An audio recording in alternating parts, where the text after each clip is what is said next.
us to go through.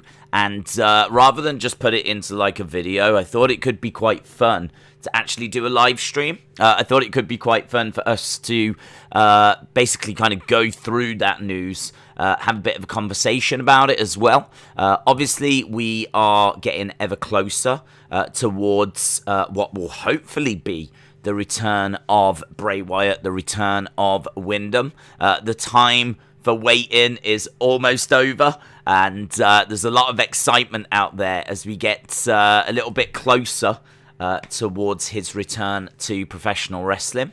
Of course, what I'm talking about is the fact that he was released from WWE, and his non-compete clause is going to be coming up soon, so he will be able to go to Impact or AEW. He will be able to go somewhere and start wrestling, start competing again.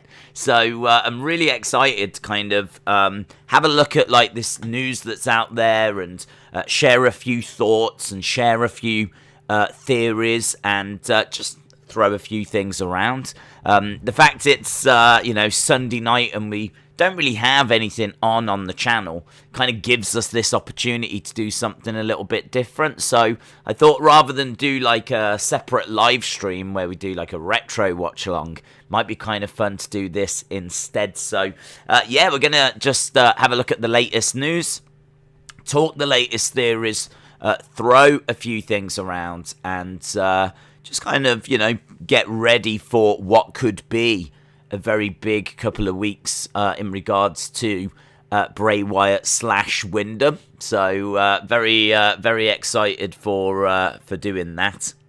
The first bit of news to throw out there is the news that we spoke about the other day. Now, this obviously has had big repercussions. So let's chuck this out there first. I do have a window capture. I do have this on screen set up. So the first bit of news that I wanted to go through was this: Bray Wyatt reportedly being difficult prior to his shock release. So you can see here, this has come from the McMahon podcast. And they're reporting that Bray Wyatt was being difficult, according to some within WWE. So the report was that Bray was being difficult, and I'm not going to fill in a lot. I'm not even going to quote, because I do have the quote, but I don't want to quote it, which is a bit weird. He was a little difficult. He had some performance issues in the ring, and I think that's really interesting. I think that's really interesting. That's something for us to come back to. He had some weight issues, and I'm not saying that that's the reason, but you can piece these things together when you evaluate a talent, and then you're like, okay, we need this, we need that, and this is the plan moving forward. Sometimes the decision is easier to make if you make it more difficult for them to make that decision. So I think, trying to piece together what he's saying here. He's saying that the decision was made quite easy for his release because of the fact there was a few other things at play. It does go in a little bit more detail here. Again, this is quoted from the McMahon podcast. You will have seen this news doing the rounds. So there is no one reason they're talking about Bray's release. Let me just put it out there. Financial, yes. There was a financial issue. There were plenty of other scenarios as well. I don't think he was happy. I would tell you that these decisions are not cut and dry. It's not like that it was a money thing. Obviously, they're going to say it's a money thing. That's the public answer. Because most likely it played a part in the money. Because you can only like some guys so much when you're losing money. I'm not saying they were losing money, but I'm just putting it out there like that. There were numerous reasons, not one. So, I mean, look, first of all, I'm going to say this thing is all over the place. And there's a lot of stuff that's being said in a very kind of mixed up way. What I don't quite get is if they do have a quote, why don't they just say the quote? The Mat Men podcast have got this information from their source, and seemingly they don't want to share it as a quote. Instead, they're kind of like going round the houses, and it's all a bit convoluted, and I don't really understand why. But and I think this is quite important as well, because a lot of people would like to know why Bray was released. There's a lot of people that would be very interested in finding out the truth, or at least WWE's truth, WWE's side of the story. We've spoke a lot about this during live streams, and it's kind of the reason as to why we're doing this as a separate stream, because it's Sunday night. We don't have anything on tonight, and we did a stream the other day where we touched on this. And I remember saying, actually, this would probably make sense if we did it as a separate stream. Kind of little light bulb went off in my head, like, we should definitely do that as a separate stream. Because we don't tend to get to go into this kind of information and go into this kind of depth. And I thought that, this was kind of quite important stuff, because we are now getting a glimpse of WWE's side of the story. And I think that for it to not be quoted or anything, I think is really frustrating. So I think that's a little bit of a shame. But what they were saying is that there's a few issues, weight issues as well. Apparently he was struggling with his weight. We touched on this during the live stream. His weight issues are well documented. The whole muscle man dance is a part of the weight issues. It's well documented that like Vince had issues with his weight, and then sent him back to NXT when he was Husky Harris. So I think there were weight issues, and those weight issues might have actually been, they might have returned, they might have come and gone throughout his whole career. There could be a degree of truth in that, but I think when he was actually like let go, he looked to be in great shape. I think he'd got himself like back into great shape. But I think the reason why he'd got himself maybe back into great shape might have been because there was a conversation saying that there were some weight issues. So it's difficult. It's really difficult to know, to pin down exactly what era they're talking about, or is it right at the end that they're saying that weight issues was a factor? Because certainly from what I saw at WrestleMania, he seemed to look okay. I don't remember looking at him and thinking that he'd like let himself go or anything like this. Not that it matters, in all fairness, because I think there's a few people in WWE that are bigger than what Bray is, and it doesn't seem to be much of an issue. So I don't know. The weight issue thing I think is a bit strange. I find that one a little bit difficult. I've never looked at Bray and thought his weight has been a problem. It's a weird thing to have a conversation about, but this is something that has come up before, and is something that's mentioned here. The other one as well is about him being difficult, and about the fact that there was difficulties backstage. We spoke about this during the live stream as well, and it was pointed out by someone that maybe that meant with other wrestlers. I never read it that way. I always thought this meant with management. I still think this means with management. It kind of comes across to me like he was butting heads with Vince and the creative differences. So I really think that that's what it meant. But again, this is the problem. You can read into these things when you don't really get like a clear answer. I think what was actually put out there from like the Mat Men wasn't very good. I think it was just a few little snippets, and it was kind of a few little sound bites, and there's not enough depth there like to really give us much detail, or for us to really understand kind of where they're coming from. So I mean, for them to say they had a quote and to not read it, I think is really strange. I still can't get my head around why they've not just read the quote.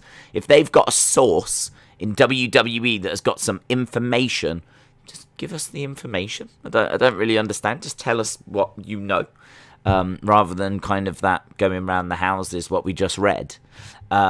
So yeah, that's what came out. Now this was a few days ago. This is all new news, by the way. This hasn't been around for months. This only came out like within the past 48 hours.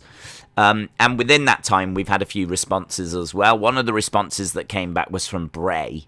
So I've got Bray's tweet on screen right here. You can see Bray's response was, "Don't worry, I'll feed you, baby birds." Hashtag Court of Windham. And then he also later, just afterwards, responded, "Looking lean, Fiendy."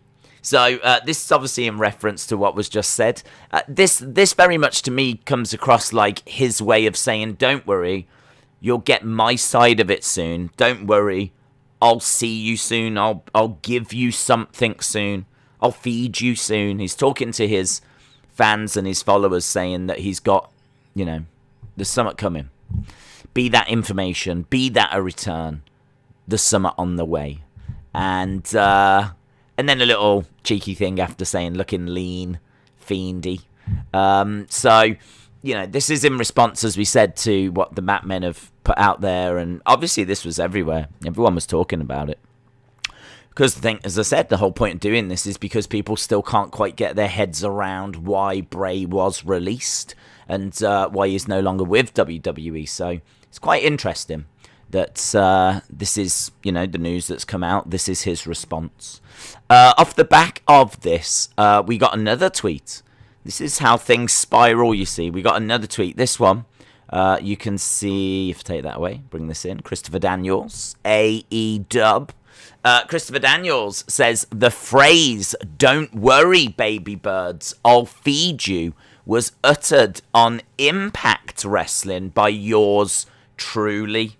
I owe you one." This is really interesting because, as Evan points out there, when he tagged me in this, he says this kind of matches with Windham's tweet. So all of a sudden now, you do look at the original tweet and you go, "Don't worry, I'll feed you, baby birds." Is that a little reference to Impact Wrestling? Now, for the hardcore Bray fans out there, I know I'm not telling you anything you don't already know, but obviously we're just bringing everyone up to speed and we're just getting everyone onto the same page.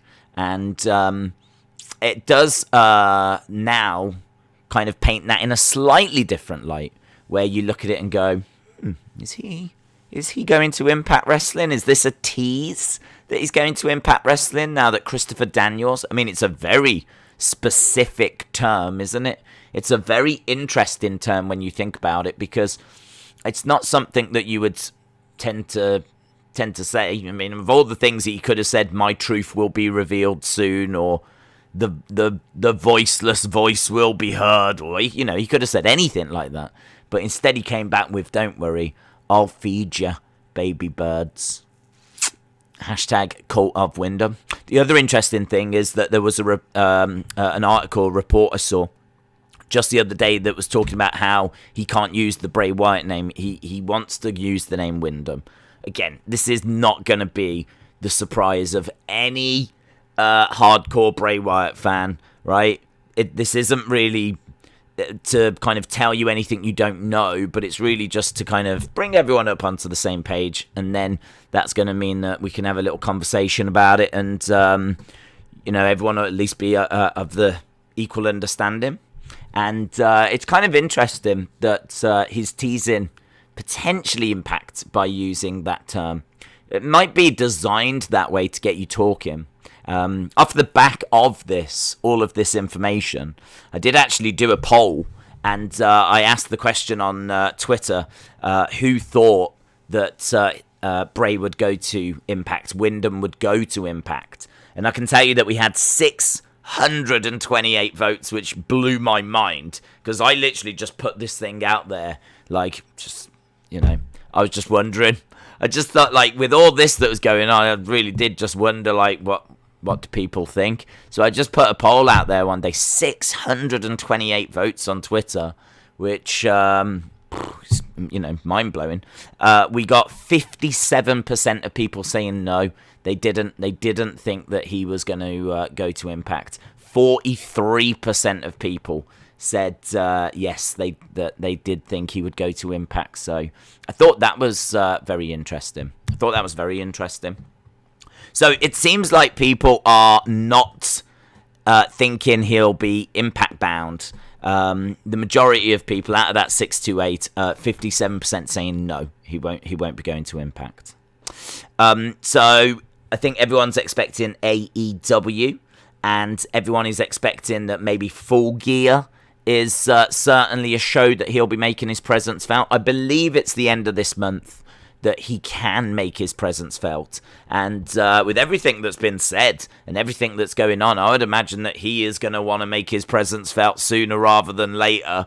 I would think that he really is going to want to get back as soon as he can. I mean, he has been away for pretty much all of this year, outside of WrestleMania and the Firefly Funhouse episode that he did the night after WrestleMania. I don't think we've seen him this year. I can't think of any other time that we've seen him, because I think when he was like burnt in the ring by Randy Orton, I think that was at the end of 2020. I think he was like gone by that point. And then obviously we got the horrific news about Brody. And as a result of that, I think that, there was a lot of talk about him struggling with that. And that hitting him quite hard, which you can completely understand. And then that might have affected the build to WrestleMania. And then I think when WrestleMania happened, that's for me when I thought, right, he's back now. So he's back. He does the WrestleMania match. He does the night after WrestleMania Raw with the Firefly Funhouse. I was really excited to see where that was going to go, because he was talking of new friends and new beginnings, and I didn't want to see him going into a feud with Alexa at that point. I didn't think that was the right way forward. I kind of felt like he needed to like go off and do something a bit different, just kind of leave her to it, really, because it felt to me like the Alexa thing was not working, and it's kind of played out that way as well. It seems like now we're at the point where they are even moving away from, that kind of Alexa story. I don't know what she's going to do when she comes back, but I certainly don't think Lily will be involved, because that seemed to get destroyed and ripped up and by Charlotte. So I don't expect Lily to be in the picture, and it could be that we get the return of the Goddess. So to be honest, I kind of felt like Bray deserved to go and do something a bit better than go into a feud with Alexa. So I was quite excited for new beginnings, new friends, fresh starts, and then we didn't get anything else, did we? So it'd be very interesting to know, and we won't find this out until we hear from Bray himself, what happened after WrestleMania. I mean, what happened between him leaving and WrestleMania? My personal opinion is that the Brody Lee passing had an effect on him. I think then he was probably meant to come back at the start of the year. I think whilst he was away, there might have been some weight concerns. He could have put some weight on at that point. I think he gets himself back into shape. I think that he then does the WrestleMania match. I think, that was what it was. He then does the next night with Firefly Funhouse. I think then there's maybe creative differences as well as to which way the Fiend character's going to go and what the future plans are. I don't know that they could maybe reach an agreement, or Bray was happy with what was planned. I think then, I don't want to say like he refused to do anything, because I certainly don't know that. But I do think these are the kind of things that were maybe happening behind the scenes. I do think that there was disagreements and things along those lines about the direction of the character. And I think then, it got to the point where Vince felt he needed to save some money, and he's got someone there that he's got differences with, arguments with, that they've had, and so they've ended up parting ways. That's literally me taking the Matt Men thing, looking at the timeline, putting a few pieces together, coming up with some sort of answer that might work, but it might not also be the truth. I mean, you can spin it lots of different ways. But to me, that would seem roughly like maybe how this all played out. But I would be very, very interested in hearing Bray's side of things. And we were talking about this the other day. Again, I can't stress this enough. This is the kind of things that we do talk about before Raw, before SmackDown, so on. And we were talking about the fact that that is quite valuable information that he's got. That information that he's got is the kind of information that a lot of people would like access to. A lot of people would like to understand, like, his side of the story, like what creative differences were there, and what were the plans for the Fiend, what were his plans for the Fiend, what were WWE's plans for the Fiend, why were the two not able to work together, and, were there falling outs, were there arguments, were there things that he refused to do, what did he think about Hell in a Cell? Because you might remember, the other thing is that Seth Rollins did that interview with Stone Cold, the Broken Skull sessions, and spoke about how he wanted to punch Vince and strangle Vince for what Vince had done during Hell in a Cell. And I remember Windham at the time, this is a good few weeks ago now, Windham said, you should have seen my reaction, or you wouldn't have believed my reaction, kind of suggesting that he was even angrier than how Seth reacted. So it seems like he was not happy about Hell in a Cell either. And obviously we don't know if there was any talks between Windham and Vince following Hell in a Cell. We don't know what conversations happened behind the scenes between Bray and Windham and Vince after the Goldberg incident, and about the fact that he went to Saudi Arabia as this, unbeatable monster and got beat. So, I mean, that was a big misstep, huge misstep. I mean, I don't think these things kill the character, because I think the character was so big and it was so successful and it had such a strong fan base that it didn't kill the character, but I think it certainly did halt the momentum, if you will. I think it did have an effect. There's no denying that. It did have an effect, but it never stopped the character. It didn't stop the character feeling, as big as what it did, or it didn't stop the character or the fan base loving the character as much as what they did. So I just think, though, that I could understand it being very frustrated. And, you've then got this whole thing about, free the narrative, controlling the narrative, which is very, very interesting as well. This is EC3. I don't know if you've heard about this, but, EC3 has done some, cinematic matches, and it's believed that Bray might be a part of that. He's kind of in with that group, and it's believed that he could be involved in that in some way. It's just kind of like a side project thing. It wouldn't be what he would do permanently, but it's quite interesting. There's a whole website that EC3, I believe, is behind it all. I think he's put it up. You can actually watch the first film of Free the Narrative. It actually, again, this is why we're doing this live stream. This dropped 3 days ago on YouTube. You can actually watch it for free on YouTube. It's about an hour and 20 odd minutes long, and it's the first part of Free the Narrative. And the reason why we're talking about this is because EC3 was one of those wrestlers that was released by WWE, and the whole thing is about controlling your own destiny. The whole thing is about telling your story, and obviously Braun Strowman has just been a part of this project as well. Free the Narrative 2 was EC3 versus Braun Strowman, and that was the second part of it.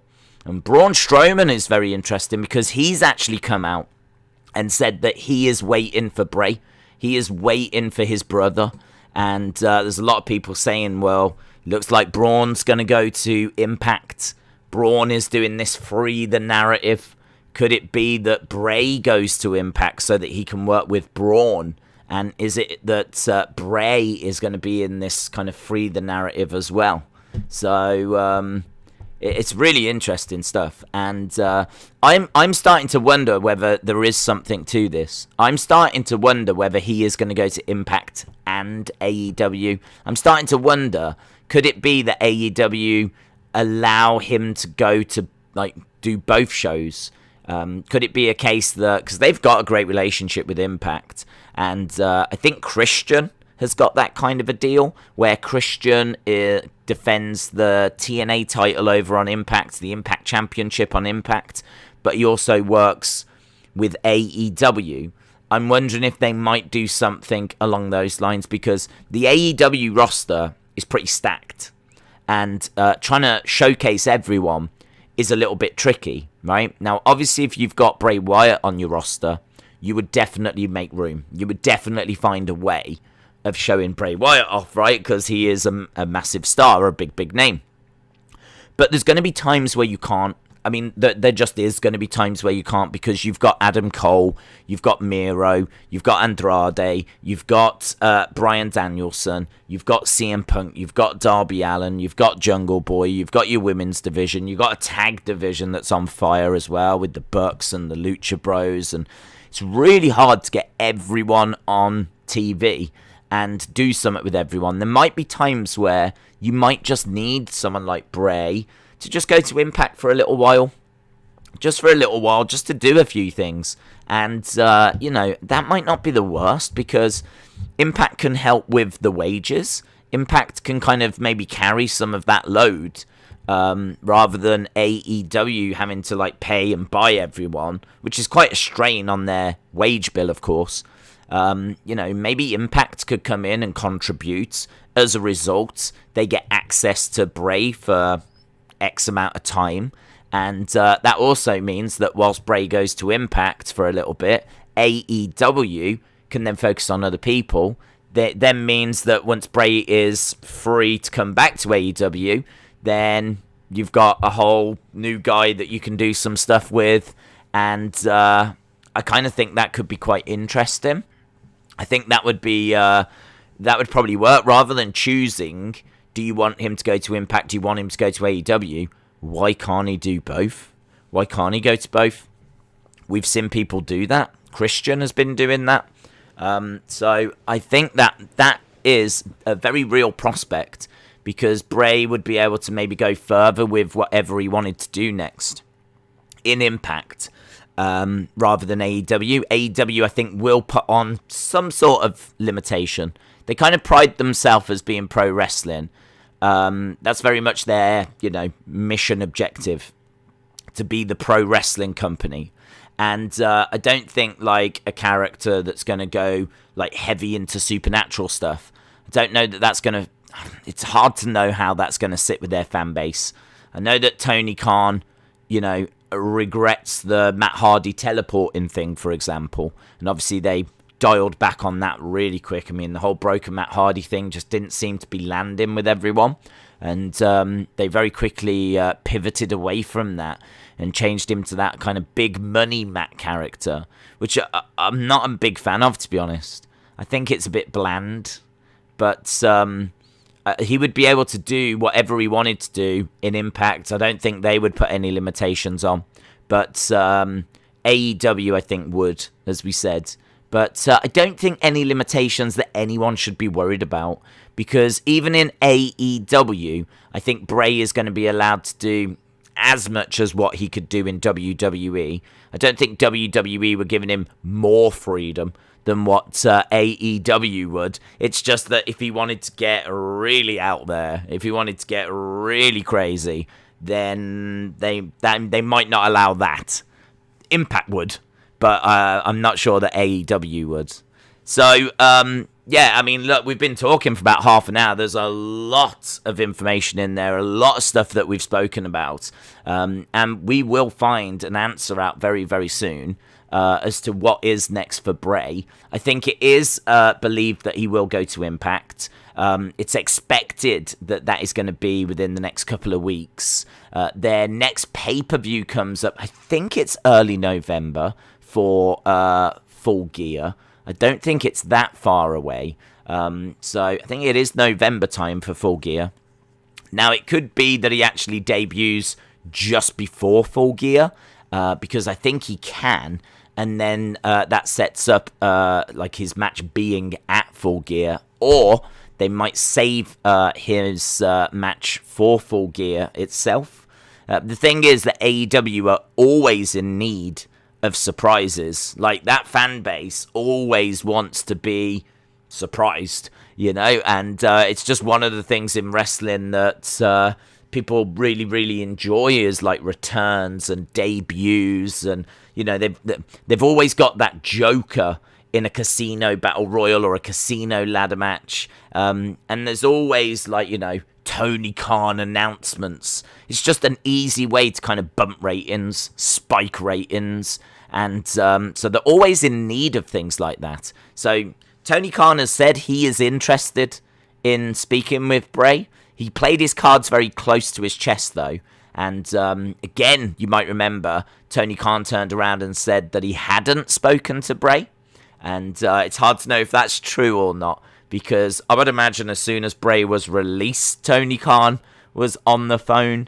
But he claims that he's not spoken to him yet. He claims that they haven't had a conversation, and all I can do is believe that at this stage.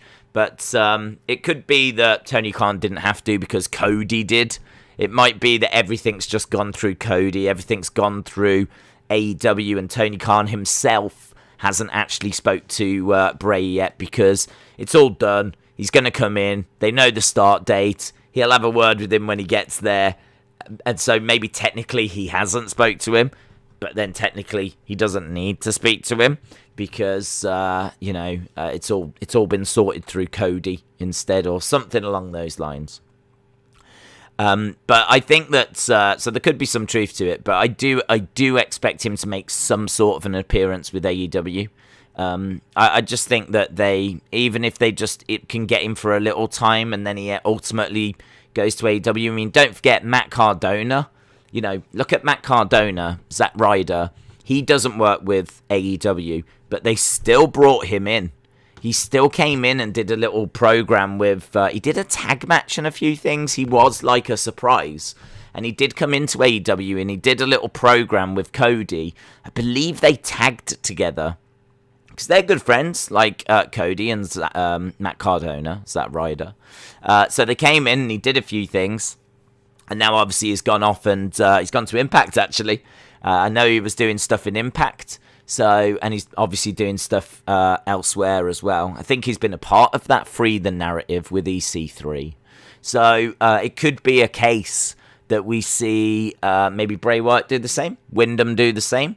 Comes in, gets that big pop, gets that exposure, gives AEW that little bump in ratings, and then just goes away to Impact for a little while. So, you know, AEW will get that initial, wow, he's here, big moment, everyone's talking, maybe even does a match, like works a little something, and then goes off to Impact for a little bit so that you miss him and you want him back. He goes over there and then boom, he comes back. It's a return. It's another pop. It's another surprise. And then he can work maybe a longer program. Maybe he's back in there for good. I really am kind of leaning more, I think, towards him doing AEW and Impact rather than just one or the other.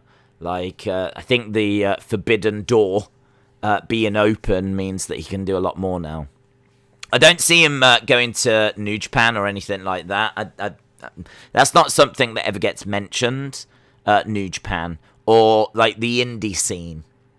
I don't see him going to like GCW or MLW or Ring of Honor or NWA or things like this. For some reason, I can't picture that. I think if he comes back, he's going to go to AEW or go to Impact. I agree with everyone else. I think it's those. I do think he could do that Free the Narrative, though. because I think he's in with that group of people. I think he's good friends with, like, Braun Strowman, who's been a part of it. And Braun Strowman's obviously really good friends with EC3. I'd imagine that Bray's probably pretty good friends with EC3. And, that's just like a little side thing. As I said, they're kind of like cinematic matches. So, Anna, shout out to you. Anna, appreciate the support. Anna says, the sooner that we as fans and also the wrestlers realize that the WWE product is made for an audience of one, Vince. It's his ideas. It's his vision. He has complete control to the smallest details. Yeah, I mean, it is true. I mean, he does have that control. And this is where, like, it's difficult for me, to be honest, because I kind of think that I don't know how wrong that is. The reason that I say that, the reason why I struggle with that, is because, brilliant comment, by the way, Anna. Really appreciate the support, and I completely agree. I think that you are right, that everything is done to his vision, and he has control over everything. I mean, famously, he's a workaholic. He's someone that can't release that control. He's someone that has to have his say, is someone that has to have, stamp his authority on everything and have the final say. He can't release that. He can't give that. He could have given creative control to Triple H years ago. He could have given it to Shane. He could have given it to Stephanie. He could have given it to anyone. But famously, even when he's got people like Paul Heyman running Raw and he's got Bruce Pritchard running SmackDown, they still have to go through him for the final say. So he is famously someone that is a control freak and someone that really does, want the final say and want to put his fingerprints on everything. But equally, I can understand that because, he has managed to create a very successful business and he's learned a lot of things that have worked and a lot of things that haven't worked. And I could understand him wanting to not make too many mistakes. There's so much that can go wrong. Like you could really do something that upsets the sponsors, for example, and he could catch that before it goes out. So there's so much you have to consider. Like if Bray did anything he wanted, could he do something that upsets a load of people? Might not mean to, but could he accidentally do that? Could he accidentally do something that upsets a load of people, that people think's a bit tasteless, or people think, was a bit derogatory? Or I'm not even saying that Bray would do that, but I'm saying, like, if you was to give that freedom, because you hear it all the time, why can't the wrestlers cut their own promos? Well, look at the Acclaimed. Do you remember what happened with the Acclaimed in AEW? And they cut that promo and it upset a load of people and the guy ended up getting suspended for a while. Like, that's part of the problem. The reason why you can't give free reign, free promos to wrestlers is because on live TV, like, it could be an absolute disaster. They could say anything and the backlash could be very real. So, I get both sides, to be honest. I can understand Vince wanting to control things so that sponsors don't get upset. Because ultimately in his head, he might even have an idea of where he wants everything to ultimately go. He might have more information and more of an idea of what the long-term plan is for things than any individual wrestler could. Because obviously all the individual wrestlers are thinking about themselves and they're thinking about their characters. They won't be thinking about the wider business. But that kind of brings me back to the theory of Bray Wyatt changes all of his opponents, right? And we were talking about this on the stream the other day. It's not a practical thing that you can really make work, I don't think. That the character going up against someone, beating them, and then changing them, that is hard to book. That is really hard to book, because if you're going to say that the Fiend faces Seth Rollins was a face, but afterwards now he's going to have to be a heel, right? And that is an actual thing that the Fiend has the ability to do. He can change people. He can take faces and turn them into heels. He can take heels and turn them into faces. If we're realistically saying that was a story that they were trying to tell, every time he faced someone, he changed them, that is so hard to book, because then all of a sudden you're having to really think about, who do I want to change? Like, am I happy with that person changing? What happens when he faces Roman? Does that mean I've now got to change Roman back to being a face? So, like, if that is the case, then does that mean that I can't do Fiend versus Roman? Like, all of a sudden, this one little rule, this one little theory, this one little thing actually really changes quite a lot of the booking. Actually really changes a lot of the stories that I can tell, because I might not want to, if I'm Vince, I might not want to change Roman. I might want Roman to stay as a heel now for the next 5 years. But if he faces the Fiend, he's got to change, hasn't he? That's the story. So, you know, it might be that Bray is really excited about that idea, that the Fiend has this power and this ability to change people. But if I'm Vince McMahon, I might not be as excited, because if I'm Vince McMahon, I might be thinking, I don't want to change Roman. I really don't want to change Roman. I don't want to change Roman, and I don't want to change Drew, because Drew's my big baby face, and I've got plans for him for the next few years. So that all of a sudden now, I'm starting to look around going, who can I have the Fiend go up against? And this is the problem if you was to give like wrestlers a bit of their own kind of free will. This is where I can see the creative differences. Like, it might be, and this is only an example, but it might be that that's the kind of thing that Bray was looking for. That's the kind of thing that Bray wanted the Fiend character to do, because it's a great theory. It's a great skill that character would have had. Every time he feuds with someone, he changes them. I mean, that's great. That's brilliant. It's brilliant. It, like, sounds great. It is great. Like, it's interesting. It's quite deep as well. And I like it. And obviously, you know, you can look at Seth, who kind of changed a little bit after he faced the Fiend. I think Daniel Bryan as well might have changed a little bit after he faced the Fiend. And they heavily teased that John Cena was changing as well. Cena was always a face, and then he had that match at WrestleMania where during the match he swung the chair, finally did use the chair, and then we started seeing like the NWO John Cena, where he became the third man, which famously is what Hogan did when he turned heel.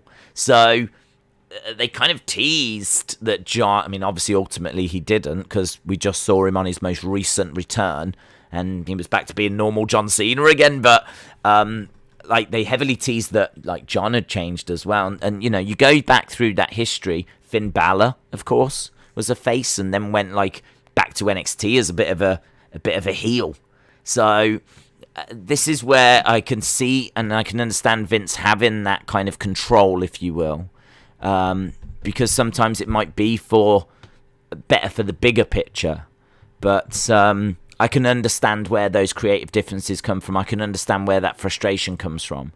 I can't understand the sense in having Goldberg win. I'll never understand that. There's definitely things that went down that I don't understand. There's definitely things that I'll never get my head around. The Goldberg one definitely being a prime example. I think there's quite a few. There's probably quite a few. The Hell in a Cell one was a bad call, I think. I think I can kind of understand what they were trying to do with that, but I just don't think the story was told very well. So, Anna said, don't get me wrong, Vince does take reference from us to certain stories and characters in some areas, but he will always have the last say. The product is where it is due to that mentality. What do you, Anna? Really appreciate the support. What do you think about that though? Don't super chat it. I'd just be interested to know. I mean, I do want to jump into the chat and get your thoughts. Haven't really thought about how long we'd do this stream for, but that news that kind of came out I thought was really interesting. The news about about like him being difficult to work with and about the weight issues, and then the tweets and the responses. The other thing that we should say as well, just before I get to that, there was a couple other of tweets that came out which I didn't get around to showing you. There was this one that was from Artist Magnum, who said, let me add this information: Bray Wyatt being kind, welcoming, professional, and encouraging. He says that he's confidently say that the demeanor and that professionalism never changed. So he was working at WWE from like 2013 to 2020, and he says that he always found Bray to be very professional. And you can see Bray Windham saying respect, brother, in a response. So there was that, and there was a few of these actually. I got another one for you. This one from James Ellsworth. James Ellsworth said Bray Wyatt is cool AF in real life. And you can see Windham responded with a couple of black hearts. So, there was definitely people that came out saying, I never saw this difficult person to work with. I have to go back to what I said before, though. I think the difficult to work with does not mean with other wrestlers. I think that he is a lovely person, and I've never heard anyone say anything bad about him. I mean, he's got so much time for his fans and everything that not for a second did I think that he was difficult with other wrestlers or anything like this. I think this is all to do with Vince. I think this is all to do with the creative differences and the vision that he had for the character compared to what Vince was willing to allow. So my question for Anna was, what do you? Where are you? Do you think it's right? Do you think it's wrong? Do you think that Vince should allow a bit more freedom to the wrestlers? Do you think that that's a problem, or do you think that it's something that we just need to maybe better accept and better understand? Like, are we saying that Bray needs to understand that this is how it works? Like, you can come up with a character, but there needs to be some flexibility in there, and you need to understand that Vince is always going to have that final say. Like, I'm trying to figure out where you're coming from it. Are you saying that Vince is wrong to have so much control? Or are we saying that Bray was maybe a little bit wrong to want to be so controlling himself? Maybe they're both in the wrong. Maybe they're both wrong. Maybe they're both right. It's interesting. Feel free to put in your thoughts. Gary said, as an independent contractor, you have to protect your character. It's your money maker. Yeah. I mean, I wouldn't get too dragged into that independent contractor, because the independent contractor thing is the wording on a contract, but that. They can never take that character away. That character belongs to WWE. I mean, he cannot use the Bray Wyatt name, and he can't use the Fiend name. And, you are not going to see the Fiend in AEW. You are not going to see the Fiend in Impact. It's all owned by WWE. That's a WWE character. So... And as Anna just said, Vince is always going to have that final say.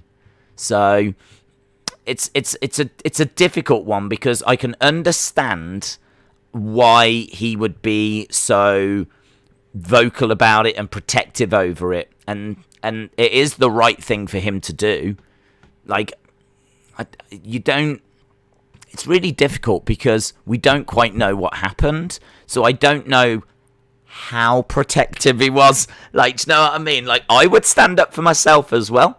If Vince turned around to me and said, like, right, I want you to lose to Goldberg as your new character, like, I would also say, I don't want to do that. I don't think that's a very good idea because of this, and this. But if Vince is going to turn around after that point and say, it's happening, we're doing it, like, I don't really have a leg to stand on then. There's not really much that I can do.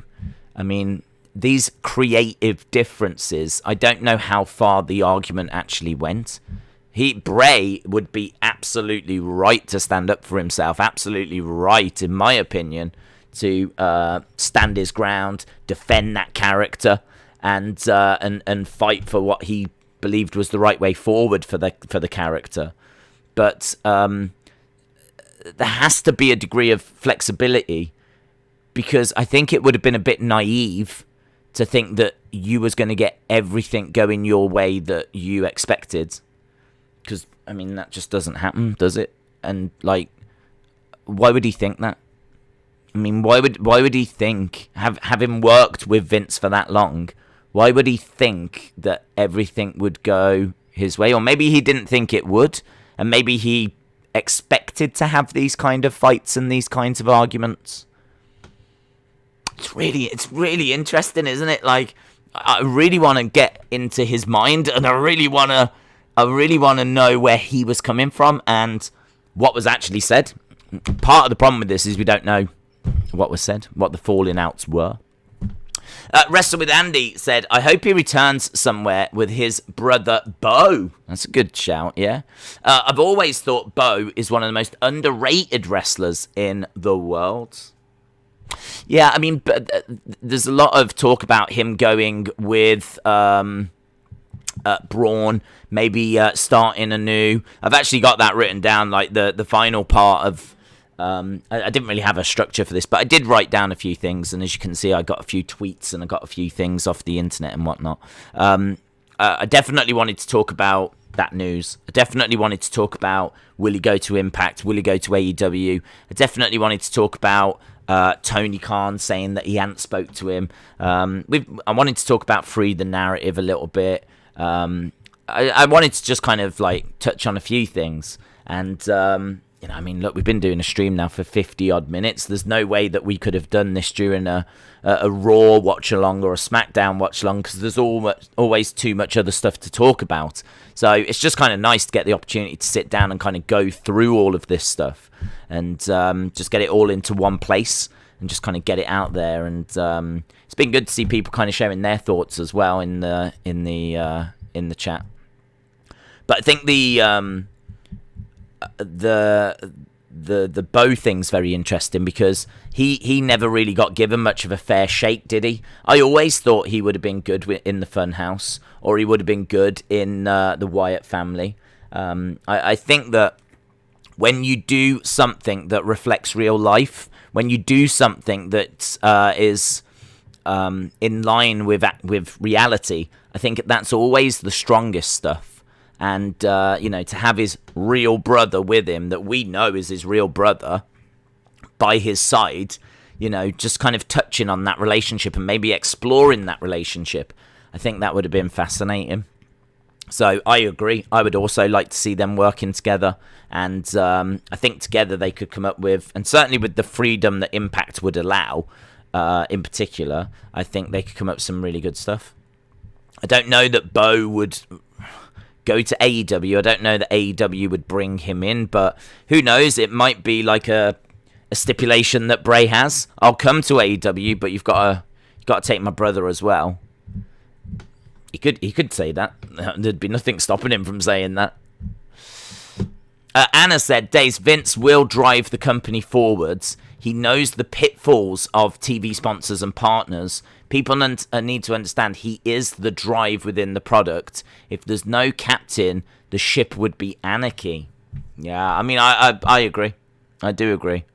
I think that I think there has to be that one voice, that one person at the top that is looking after the best interest of the company. The only thing I would say is that the best interest of the company was definitely not to part ways with Bray Wyatt. Vince has definitely got a few things wrong here. Quite a few things wrong. I think losing to Goldberg didn't make any sense to me. Unless he saw an opportunity to do something with Bray and Cena, and he didn't want the title involved. So he's just quickly took the title off Bray because he's decided to do Goldberg and whoever. I can't remember. Was it Goldberg and Roman? was it Goldberg Roman, and then Roman couldn't do it, so Bray stepped in. Braun stepped in. I think it was, wasn't it? So I think he's looked at it and gone, right, for WrestleMania, what we'll do is we'll get the title off Bray, and we'll do Goldberg versus Roman, because, you know, that's a big match, and we'll put the title on that. And then we'll do Cena, and we'll do Bray, and we'll revisit what they did before. I mean, on paper, that's not bad, is it? That's not bad. Like, doing Cena and Bray, that's not like a step down or anything. Could have still had the title though involved. I don't see why the title didn't need to be involved in that. So for me, I don't think there's any reason as to why he's losing to Goldberg. But the intentions from Vince might have been all right. They might have been all right. He might have just done that, not really thinking like it's a massive deal to have the Fiend lose. Seems like Vince has got a weird relationship with streaks. Like, he just doesn't seem to care for them. Apart from the Undertaker's one. Because, like, he just, you know, Karrion Kross just lost his streak. Got called up and that's it, loses straight away. Like, Karrion, who was undefeated, by the way, in NXT. Like, Karrion Kross, gone. Forget that streak. And then, of course, we've just had the Demon lose his, gone. Don't care, whatever, next. He just doesn't seem to care about, like, undefeated streaks and people being, like, built that way. I don't know. But then the Undertaker's one he absolutely loved. I think it's because it was making him a load of money. Maybe he wasn't seeing, like, or making the connection that Fiend streak could be money. Again, it's a hard one to book, because if you're going to have an undefeated streak for the Fiend, then that means everyone the Fiend faces is going to have to beat. So, again, you're kind of booking things around the Fiend. I don't know that Vince ever got to the point where he really wanted to do that. I don't know that he ever wanted to do that. I think he wanted another superstar. He wanted another character. He wanted someone like Seth. He wanted someone like Kevin Owens. He wanted another character. He wanted another wrestler that he could use however he needed to use them, and not someone that had the baggage of an undefeated streak, or they always change their opponent, or these kind of things. I don't think Vince is interested in that baggage. I think Vince just wants someone like Owens. Like, do you know what I mean? Like, right, let's grab that person, there's a match. Let's grab that person, let's grab that person, there's a match. I think probably a lot of that comes down to the fact that you do need to be quite flexible, because in wrestling, obviously, you get a lot of injuries, you get a lot of suspensions, wellness policy violations. I'm looking at you, Randy Orton. So you get things along those lines. And so as a result, there's a lot of like rewrites of scripts, and you do need a degree of flexibility. So I think that Vince is someone that maybe doesn't want all of that baggage, doesn't want undefeated streaks, doesn't want like all these little things that go with the characters. He literally just wants a Kevin Owens that he can go, right, I'm going to do that now. You're doing that feud now.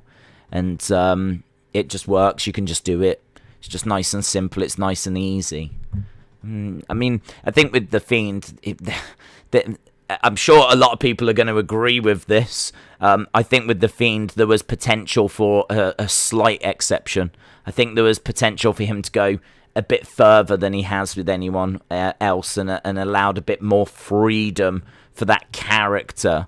Not even for Bray, but just for that character. Because I think that character deserved a bit more freedom than what it got. So it's interesting, though. It's really, really interesting. Let's try and read some more of these, because I'm loving what people have put in. Let Him In said, I think Vince is wrong, because everything Bray came up with was brilliant. Vince just couldn't let go of the ego and let a wrestler have success be in his own making. Daniel says, do you think the Little Mr. Socko Mandible Claw by Evil Uno last night was a bit of fun or a tease, and the fact it's someone from the Dark Order doing it makes it interesting? What do you mean by a tiny tease? As in, like, you think Mick Foley's coming in or something?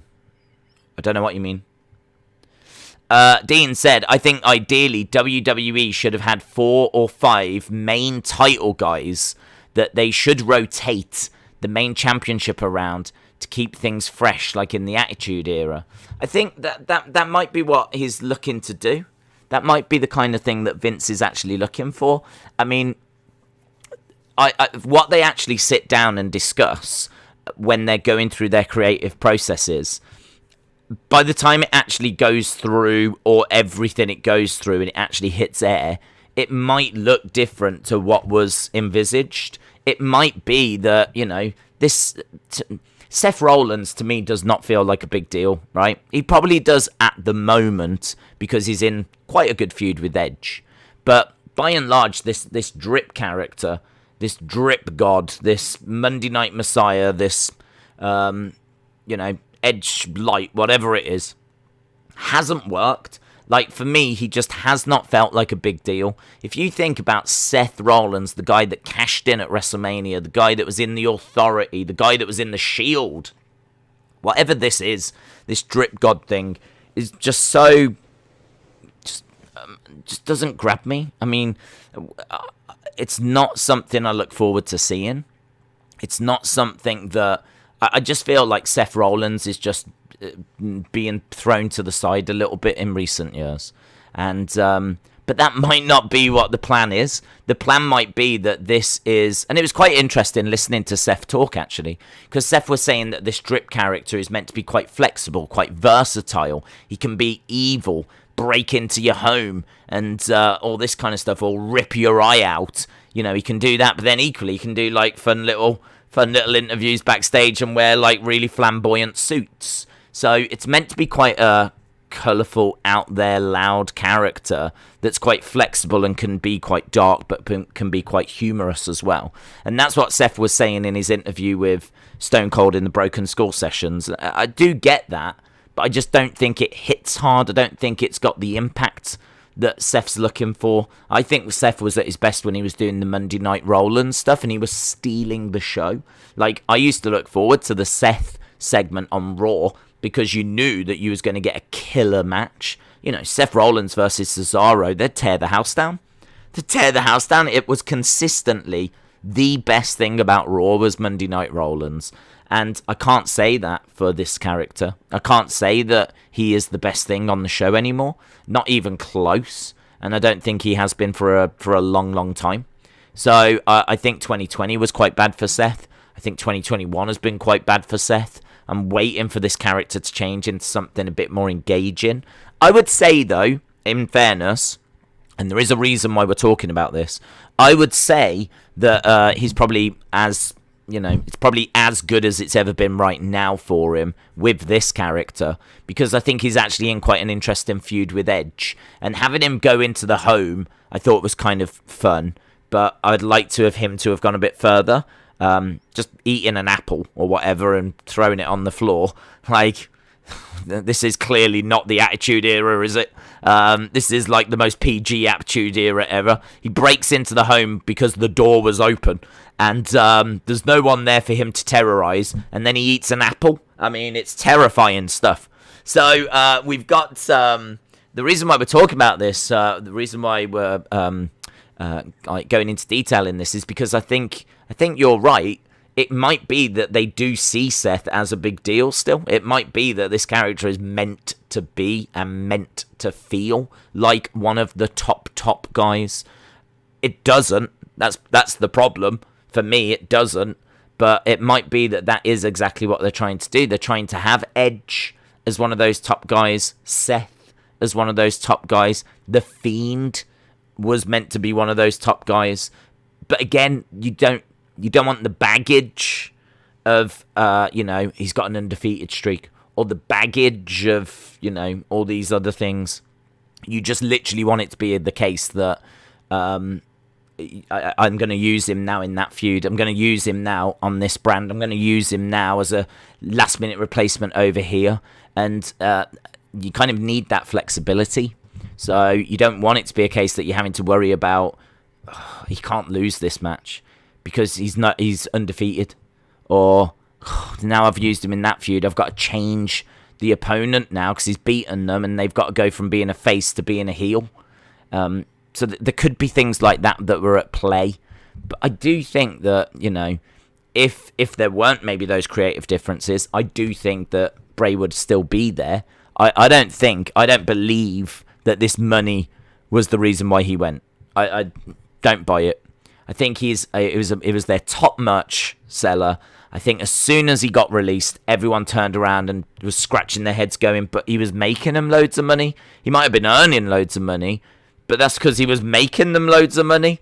So I don't believe that it was budget cuts. I think that the truth of it, and it's the reason why we spoke about it a lot during this stream, I think the truth is that they were at each other. I think there were creative differences. And I think that Vince just didn't want that hassle anymore. And as a result, I think that's why they parted ways. But I think the plan could have been to have had him as one of those top stars. But I don't think it ever, in Vince's mind, would have been what the fans wanted. Because what the fans want is they would have wanted really the Fiend to have been front and centre. And a lot of things to have been built around that character. I don't think Vince ever really planned for that to be the case. He also took a pee on the floor. Brackets not seen, said Oration Mind. That's true. Bray Wyatt, like Riot, is quite an okay name. It was a good name. It's a shame you can't use it anymore. Miss Clown 1 said, Vince makes mistakes, and he has done things that aren't the right choice, but I don't blame him for everything that doesn't work or goes wrong. TJ Jackson said, Daze, the drip god character is ridiculous and stupid. Getting your thoughts. We've spoken about a lot. I mean, listen, I've said this before, and I say it on watch-longs all the time. There'll be stuff that we talk about that people agree with. There'll be stuff that we talk about that people disagree with, right? I got no issue with that, because a lot of this is opinion, and a lot of this is trying to put pieces of puzzles together where you maybe don't even have all of the pieces. Like, we don't know exactly what was going on behind the scenes because we don't have that information. So, it's quite interesting. We're all interpreting the same information. We're all seeing the same information, and we've just done an hour and 8 minutes on a lot of that info. So we're all kind of on the same page. So, just get in your thoughts, what you think, how you're seeing it, what you want to see next. I mean, one of the other things we've not spoken about, and I would like to touch on it before we wrap the stream up, and to be honest, I don't feel like we're close to that yet, because one of the things I think we have to talk about is what would that next character be, because it can't be the Fiend, and it can't be Funhouse Bray, because they're owned by WWE. So he can't do it. He can't do a character called The Fiend, and he can't do Funhouse Bray. He can't even call himself Bray Wyatt. Can't call himself Bray Wyatt. I think the name that he's going to go under is Windham. That's what he's going to look to operate under. And I think it's going to be really interesting to see what his next creation is. The reason that I talk about this is because I think that one of the things that he should do is maybe lean on reality and lean on real life and lean on the fact that he was released, the fact that there was creative differences, the fact that he was difficult to work with. You could do something along the lines of him trying to be really nice to everyone, not wanting to upset anyone, a little bit along the lines of Funhouse Bray, but just have him be like a super baby face and have him be like really nice to everyone backstage. Tony, how you doing? Is everything all right? Do you need anything? Can I help you at all? Like, just have Bray be like really lovely, and people would, that maybe didn't see him in WWE, maybe people that are just into AEW, like the kids that have got into AEW, like really like Orange Cassidy or whatever. You could have this really nice, really friendly character that's really polite to everyone. I don't want to upset anyone. You know me. I don't want to upset anyone. Kind of a thing. You could even do it whereby something happens and he ends up getting like fined. He gets suspended. He starts to worry that he's upset people. He starts to worry that he's upset Tony. A lot of things here, like you could even have him like worried that like he's going to get released or something. A lot of the stuff here, it rings true because he's just gone through it with WWE. And it's a little similar to the Funhouse, because the Funhouse character was really friendly, really bubbly, really enthusiastic. But obviously there was a dark side as well. And you can do the exact same thing here. So rather than be Funhouse Bray, he can be Windham, and he can be, lovely to people backstage, just wanting to, not wanting to upset anyone, come down, have matches, smile on his face, be really nice and everything. And then have a dark side as well. And then have a side that just doesn't give a flip. He could have a side whereby, in order for him to be as friendly as what he is and as being as welcoming and happy as what he is, because he's pushed all the other dark stuff to the other side of his mind. And, I know there would be the comparisons to Funhouse Bray and The Fiend. But I do think that the split personality thing is still a good way to go. I do think that him having a happy side and a darker side, I think that's still something people would want to see. It would be compared to The Fiend, but I think if this one was based a little bit in reality, I think that would actually make it very, very interesting. And I think that would maybe be the angle that you could explore. And I would maybe flesh that out. I always believe that because people are going to read into everything he says, everything he does, and there could even be a few little, references to, I don't want to be difficult to work to, I don't want to be difficult to work with, or, if that's what you want, boss. Do you know what I mean? You could even just hint towards the creative differences. You could even hint towards the being difficult to work with, In a way, I said this before, rather than sitting down with Jericho and putting your, side out there, you could do a lot of your talking through your next character. You could actually use that next character to get your side of the story across. Because, listen, if you put a few Easter eggs in there, if you put a few things in your promos that people can read into, if you do a few things with your actions and whatever that people can read into, then it's a great way of getting your thoughts across, your side of things across, without actually saying it directly. And it has a bit more power, and, that is something the fans love to do, is to read into things. I mean, certainly Bray fans love the Easter eggs and everything, so I think that would be a very interesting approach. Because I think if you do Funhouse Windham, right, and you do The Fiend 2.0, it's always going to be compared to WWE, and it's going to be very, very difficult, because it's all going to have to be under a different name. It's all going to have to look different, right? It's going to be very, very difficult to not make it seem like a cheaper version of it. I think he's got to do something a little different, but still something that satisfies the fan base. So there will be people out there saying, I just want The Fiend again. I don't know that you can. I don't know that you can do The Fiend. Not the exact same way that it was done. Because, well, certainly you can't use The Fiend name. You can't make it look like The Fiend because, WWE own all of that. So I think people have got to accept that he's got to do something different. Maybe it'll be one of those whereby he actually doesn't go down that road and he does something a bit more like the Cult. Does something a bit more like the Wyatt family, and he kind of goes more back down that road rather than the Fiend road. But I still love that split personality thing. I still think there was so much there that he didn't do, so much that he didn't explore, and there was so much more that character could have achieved, that I think it would be a shame to not go back to a split personality thing.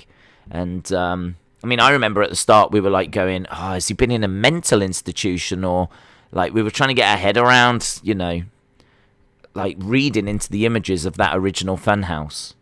Vignettes and everything. I mean, I think all of that's really important. Rather than just having him walk out on the show, there's no one that's doing vignettes in AEW. There's backstage things, but I can't think of any actual vignettes. I think one of the last vignettes I saw was something to do with Joey Janela and Sonny Kiss.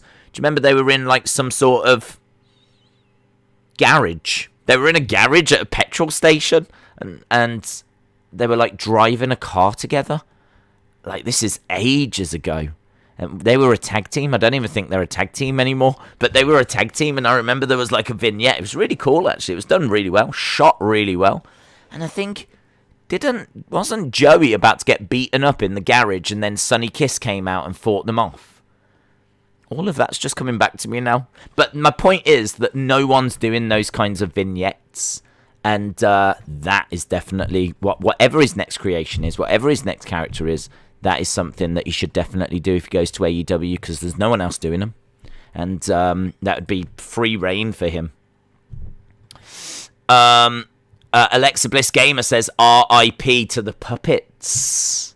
Yeah, I do think that the puppets, I mean, I think they're gone. Yeah, I think they are gone. Daze, why do we hang around with WWE anymore? Well, I do like WWE. I think my favourite story at the moment is the Roman story. I do love that Roman story. And they're still like the market leader with just the size and their scope. And, you know, they've got such rich history. A lot of it, I think a lot of fans are waiting for a better tomorrow. Like, they've had great memories in the past, and they're waiting for, like, you know, the really good stuff to return. I do think it's getting better in WWE. I thought that 2020 was pretty bad. I thought the start of 2021 was not that great. But I actually think where we are right now, I think we're in not a bad place, actually. I think Raw has drastically improved since the NFL season started. And obviously Becky's come back now. I think they've made like a new star in Bianca, and she's obviously doing really, really well. We've got Sasha Banks around. We've got the Roman story that's brilliant. They've just put the title on Big E, which I think is really cool. I'm looking forward to seeing like how he works as a champion. They're doing King of the Ring, which I really like, and Queen of the Ring, Queen's Crown, which I think is really cool. So they're doing some really, really good stuff. I think WWE have got some really good things that are going at the moment. But yeah, there's no denying that what we're talking about is maybe something that really soured people. This one really upset people. Is this whole Bray Wyatt being released thing? People just couldn't get their heads around it, and that's why it's like so interesting when we get a new bit of information. Gordon said the Cult of Windham, revenge is a confession of pain. I do like that line. Revenge is a confession of pain. I do like that. I do like that. And he was always very good at those kind of things. You know, always making you think and whatever. And I would definitely still...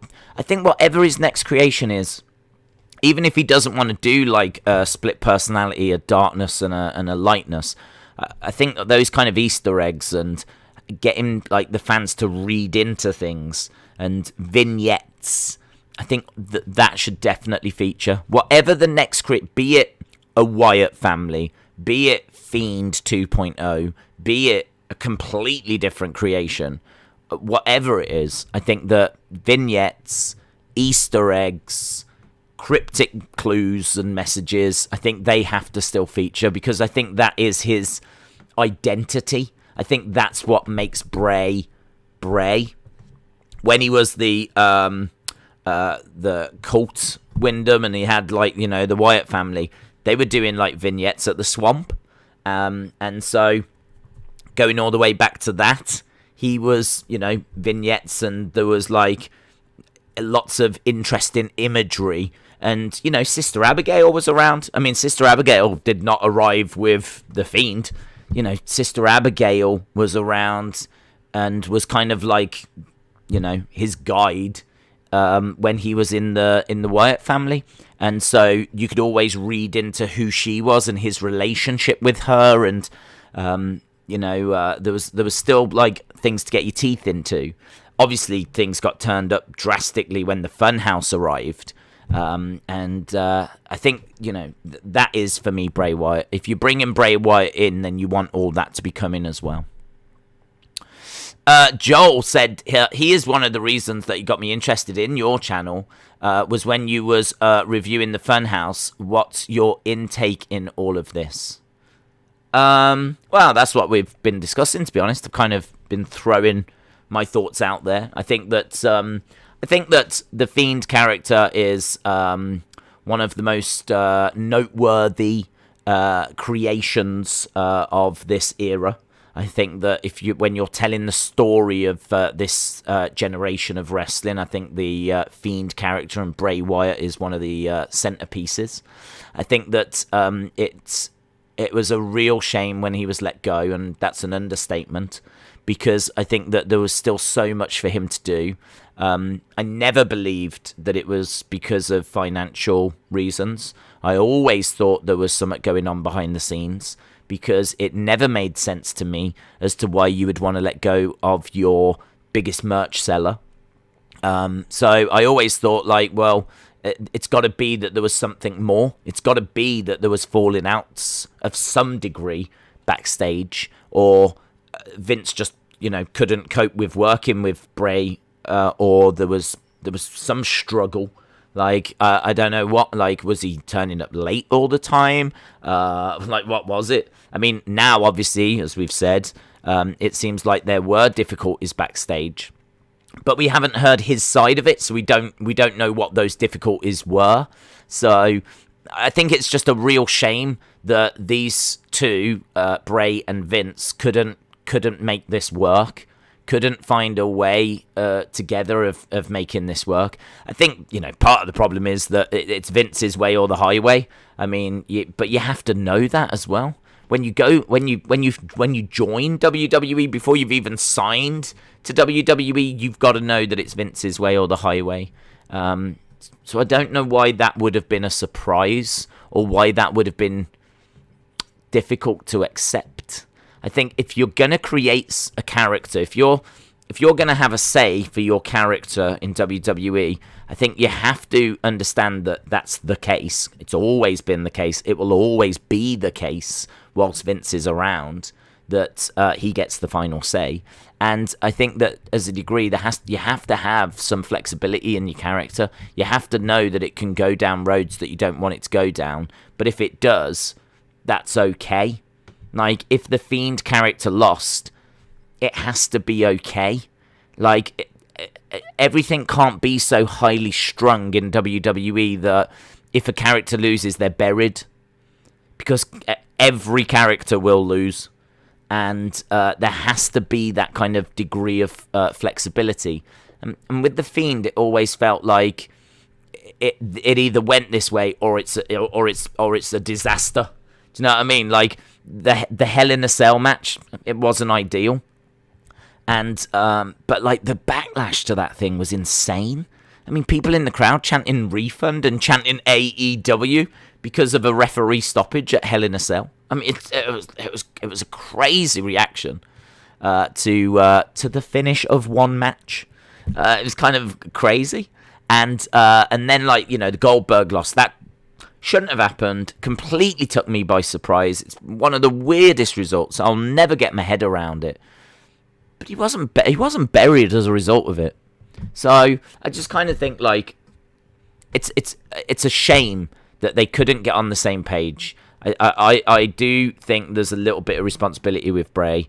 I do think, I mean, I don't know that, but I think there is, because I think that he was fighting so hard for something when maybe the character needed to just have a bit more flexibility built into it in the first place, so that he didn't have to fight as hard. It didn't matter as much if that character lost. And the end result would have been that I think he still would have been around now. So I definitely think there's blame on Vince. I think there might be a little bit for Bray.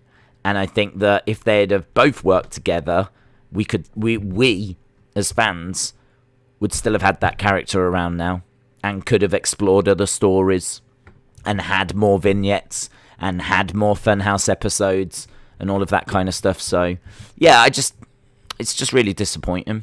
I hope whatever happens next, he gets to do what he wants to do, and it goes the way that he wants. Because there was no winners in this. No one won in this. Every single person lost. Vince lost because he lost one of his biggest merch sellers, and he upset a load of fans. and he now might have just given AEW or whoever one of the biggest stars of this generation. So Vince absolutely lost in this.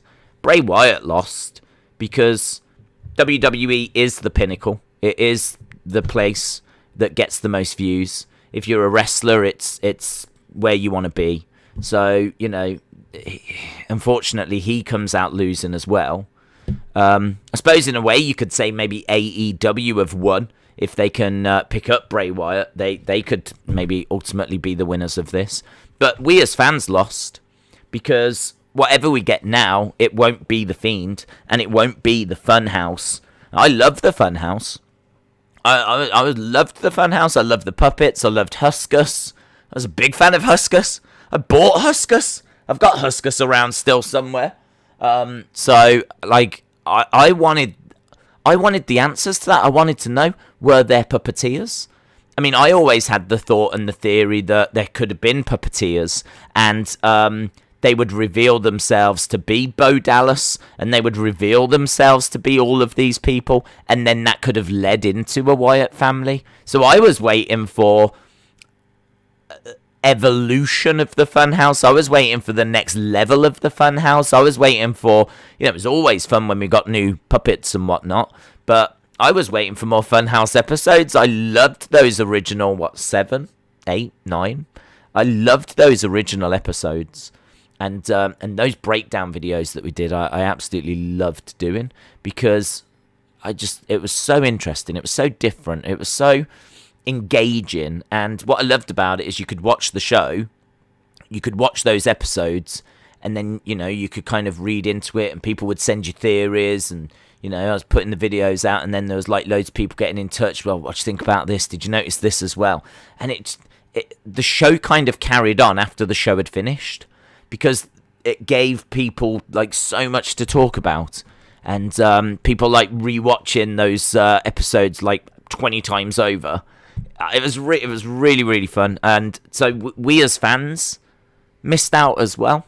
So this is what I'm saying: no one won, everyone lost, with maybe the exception of Tony Khan, who you know, might be able to now take Bray and hopefully give him a bit more freedom than what he enjoyed in WWE. Let him in said, Daze, it feels like we're all in a toxic relationship with WWE. Reality Creator says, not anymore, it's not. So why have half already gone to AEW? That is one of the reasons they let Windham go, because they wanted to say that Roman was the top merch seller. So you think they let Windham go because they wanted Roman to be the top merch seller? Austin, shout out to you. It's a two-sided sword with Vince, says Sandra. Yeah. Bray should be like a Jigsaw from Saw personality, says Ronnie. That could be, do you want to play a game? Primo said, have you heard reports of the real reason why NXT was revamped? Apparently Meltzer said it had to do with too many 40-year-olds being on the main roster. Yeah, wasn't it like 30-plus-year-olds? Like, that when the revamp happened, there was too many 30-plus-year-olds, and there was too many people that were small. I can't remember what the wording was, but Vince wants young, bigger guys. He wants people that can main event WrestleMania. That's what he wants NXT to be. He wants Bron Breakers and Duke Hudsons and Parker Bordeaux's and Joe Gacy's and people that are a little bit bigger. You know, Joe Gacy's kind of like gets the comparison all the time to Kevin Owens. So, you know, yeah, it was reported that Vince is looking for, you know, those kind of big Karrion Kross kind of superstars, Bearcat Keith Lee kind of people, Odyssey Jones, perfect example. So, yeah, it seems like it's been set up more for that rather than the smaller, like before we had like Leon Ruff. I mean, they've still got Kushida. I don't know what they're going to do with Kushida. I don't think Vince has got any desire to do anything with Kushida on the main roster. So, yeah, I mean, obviously they did unfortunately let a lot of people go. I I mean, they didn't let Kushida go, which is great. I really like him, so we'll have to see what they've got planned. But yeah, I think they want more top dollars. They want more Odyssey Joneses, as we said. So, well, which, makes sense. If that's what Vince wants, then, The Funhouse with Cena was one of the few supernatural things I actually liked. It was just too good to hate, says Harley. Well, the only thing I still can't get my head around what that was, to be honest. I don't know what that was. There's a way of explaining it where it's actually not supernatural. And the way that you can explain it is that it was actually filmed before WrestleMania. And so when Cena walks out at WrestleMania in his gear, ready to have a match, because you might remember he walks out and he's like, right, he's ready to have a match. And then, I can't remember what happens, but like all of a sudden we go to the Funhouse and he's there. And it could be that Cena had already gone through that Funhouse thing. And what we see of the Funhouse is actually what it is, which is a pre-recorded video. And it might be that that just somehow explains, like, Bray taking Cena on a bit of a journey. It's a weird one. It's a weird one. I don't think I'll ever quite get my head around it. I was hoping for some sort of explanation. I always thought we would get some sort of answer when Cena came back. But, of course, the problem was when Cena came back, Bray had gone. So there might have been an answer there. There might have been something there. But Bray had gone anyway. So, I really thought that when Cena was going to come back, he'd be a heel. Because it seemed to be implied in whatever that Funhouse thing was. It seemed to be implied that Cena turns heel and he joins the NWO and he finally swings the chair at Bray. Because famously at WrestleMania, he didn't want to use the chair because that would have been cheating. And he didn't want to let the darkness consume him. He didn't want to swing that chair, use that chair. But in that Funhouse match, he does. So he finally embraces his inner darkness. He finally turns heel. And, then wears the NWO shirt. And kind of... That was kind of the symbolism there to me. Was that he finally embraced his darker side. And Bray made him do that. So I was really expecting when Cena came back for him to actually be a heel. That kind of is what was implied in that Funhouse match. And maybe that was part of the plan. But then, as we said, by the time Cena came back, Bray had gone.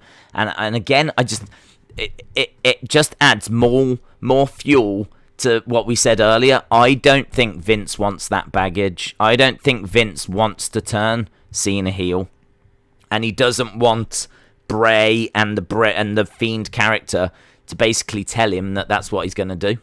I think that he wants Cena to be what Cena always is, which is a face. He's been a face forever. He wants to keep him a face, and he's got no interest in turning Cena heel. So if it is that when you have a feud with Bray, you have a feud with the Fiend, you have to change and turn after, I don't think Vince wanted to do that.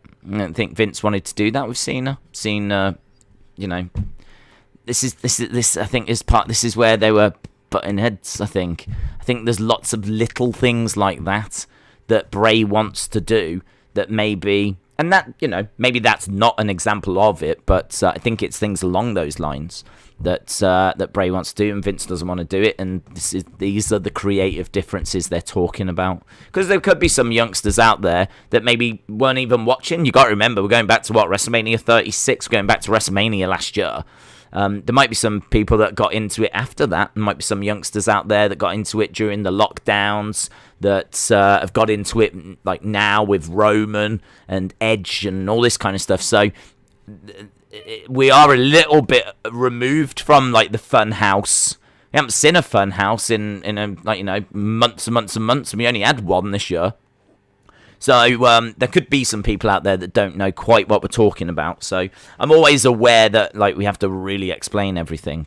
So when we talk about creative differences, I think those are the kind of things that we're talking about. I think we're talking about the Fiend not losing, and I think we're talking about maybe the characters that he faces changing afterwards. I think we're talking about those kinds of things. And I think that Vince, just doesn't want that kind of baggage. He wants someone that he can just use and do whatever with whenever. And I think Vince always likes that flexibility. James Chadwick said, not everyone has to go to AEW. No, that's incorrect. Everyone has to go to AEW, including you, James. Including you. You have to go to AEW right now. We've negotiated. James Chadwick is All Elite. If someone can make me that graphic, I will tweet that out later. James Chadwick is All Elite. That is breaking news. Harley said, I think he was going to reveal what happened because when he returned at Money in the Bank, straight away he did the NWO sign for some reason. Well, actually, I did see that, and there was a counter argument or a counter point that actually that might also be something to do with Texas and the bullhorns. So I think when, because obviously that's the Too Sweet, but also that could also, I don't quite know what the hand gesture is, but there might be a hand gesture for Texas.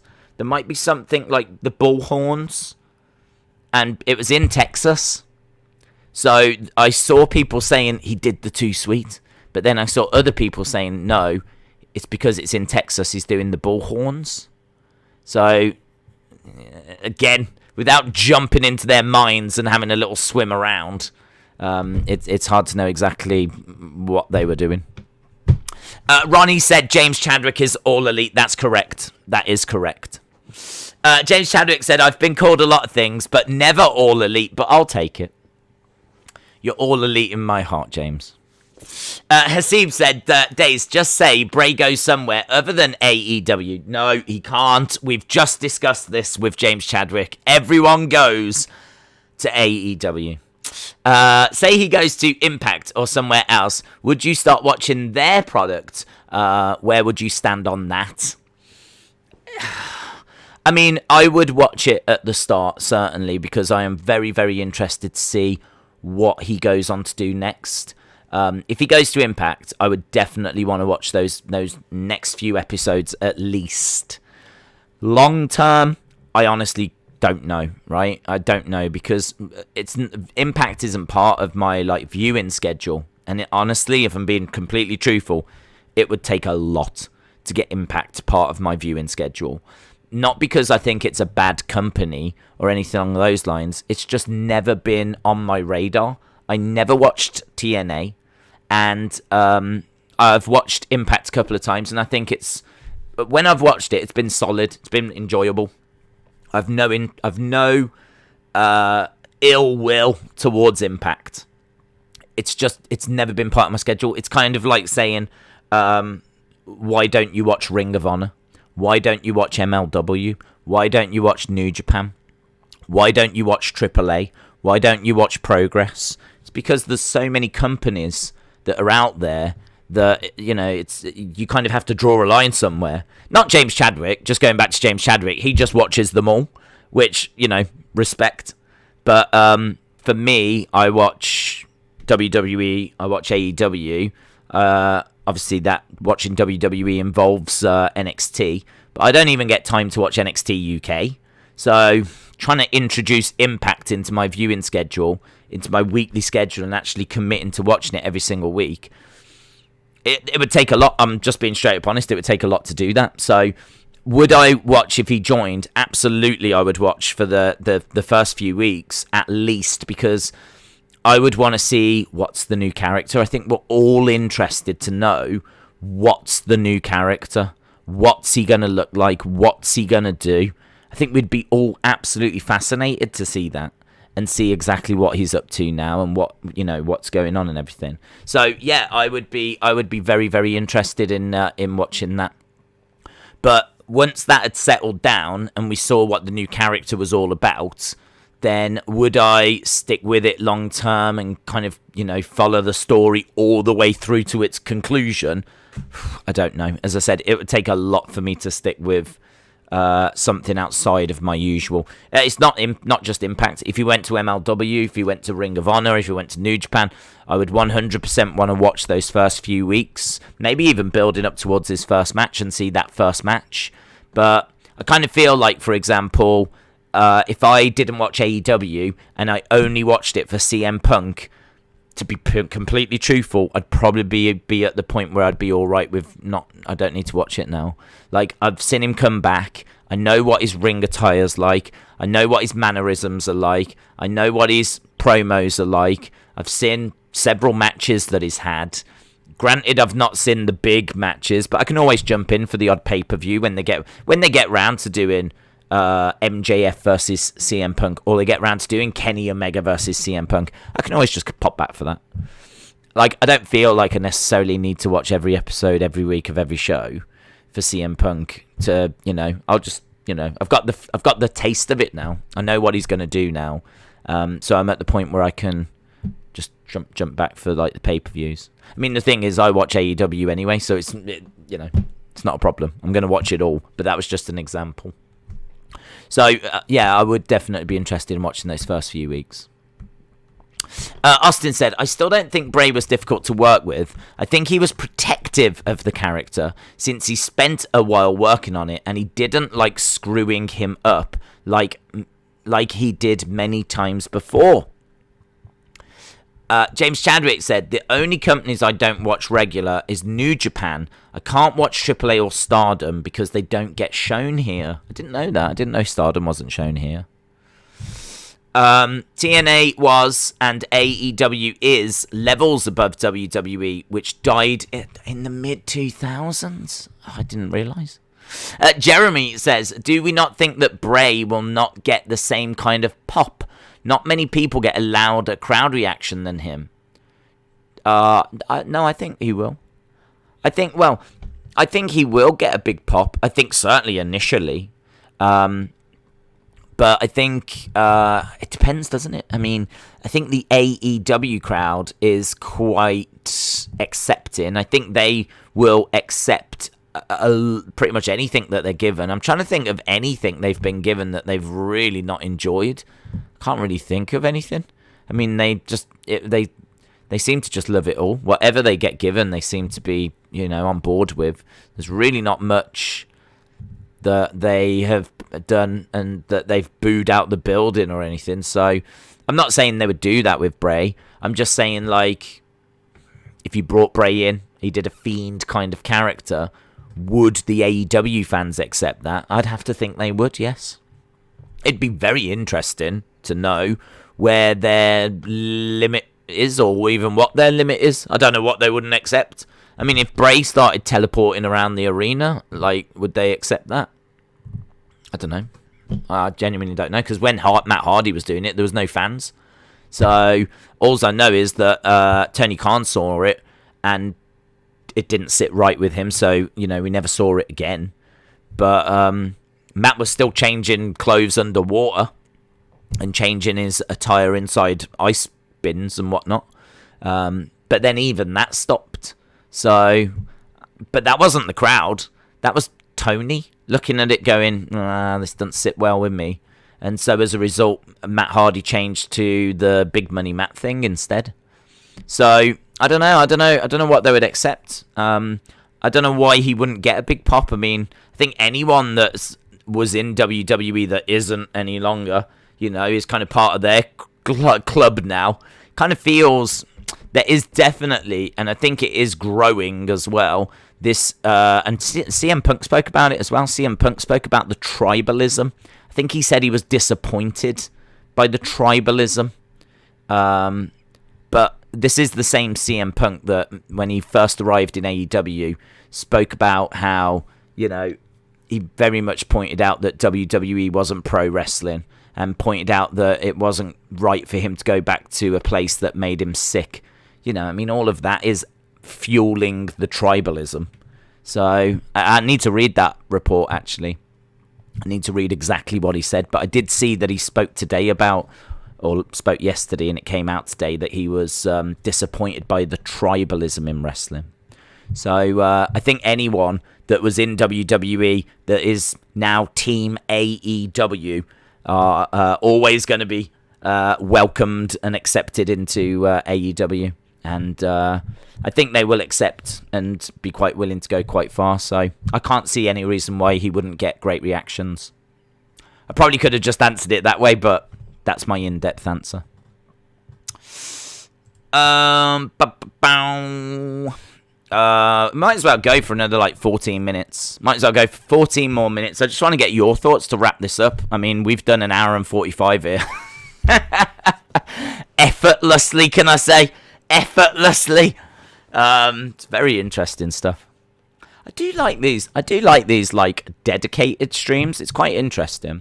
I was toying with the idea of, do we do a stream that's like a retro watch along? So I was quite open to doing that tonight. I have a few people saying, "Oh, can we watch an old WrestleMania or whatever?" And we used to do that.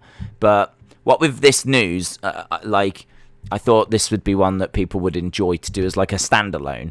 So I don't know, we could maybe look at doing not necessarily Bray all the time, but we could do any kind of big news that needs maybe a standalone. Say a load of wrestlers get released or something. The Sunday night standalone, kind of like that. That's cool. Let Him In said, Daze, a reason his release is so heartbreaking is with the way the world is right now, and has been. It was nice to see that Bray was all right and safe. So not seeing him anymore is scary.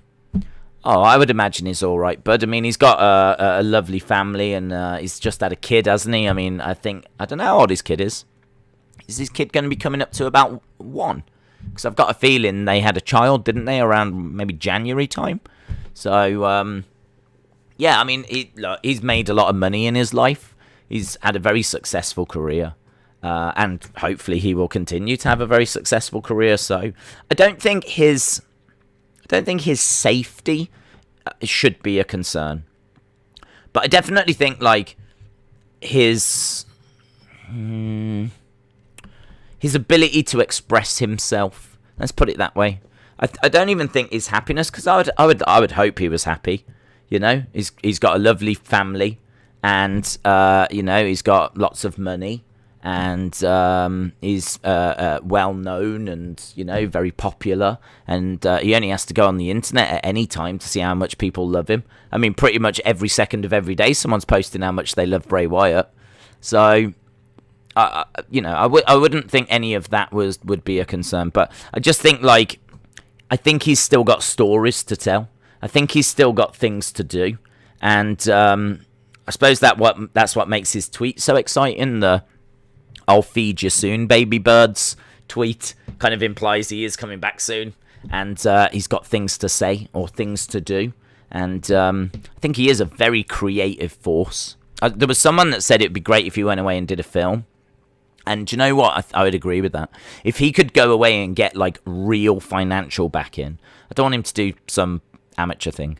I want this to be do you know what I mean? Proper film. He's got some really good connections, so if he could get in touch with, some people, get some proper funding, do a proper, doesn't need to be a massive budget, but certainly something that hits cinemas, I don't want a straight to DVD thing, but if he was to do a film that went to cinemas, I mean, come on, people are going to that, people are watching that, and, Netflix and everyone are so desperate for content. I mean, it just seems like a no-brainer, doesn't it, really? Him doing... He's such a creative person. Doesn't even need to be the story of the Fiend or anything, because he can't do that, obviously, because it's WWE's. I mean, he doesn't even need to be in it. He could just direct it or write it or something like that. I wonder if that did cross his mind. He loves horror. And obviously he knows Tom Savini as well. So he knows the guy that makes all loads of horror masks and everything. So I wonder if that did cross his mind. I can't remember who said it. I definitely have seen people talking about that, and I thought it was a really, really good idea. Full Gear clashes with Holloway and Rodriguez. It's going to be a problem that the UFC main event is unreal. Yeah, I'm one of my favourite fighters as well. Not sure how good the rest of the card is, but Full Gear still feels bigger show for me, says Daniel. I'll have to have a look at times. I mean, I would have to watch both. I'd have to find a way of watching both. I have no idea what the thumbnail would look like, or I have no idea. I mean, it's just a constant headache that I just really don't need, to be honest. I just really don't need these big shows happening at the same time. But I mean, if Bray Wyatt's gonna make his debut there and have his first match there, then I would agree that Full Gear feels like the bigger deal. But make no mistake about it, Max Holloway is a hell of a fighter.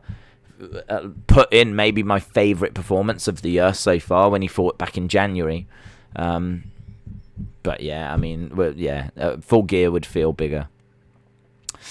James Chadwick said, All Elite, James Chadwick says, there's a bit of a topic read, a report that Braun has met with Impact executives about a deal. That's interesting. Primo said, how do you think the wrestling landscape would look if AEW never existed? Do you think wrestling would be dying by now? No.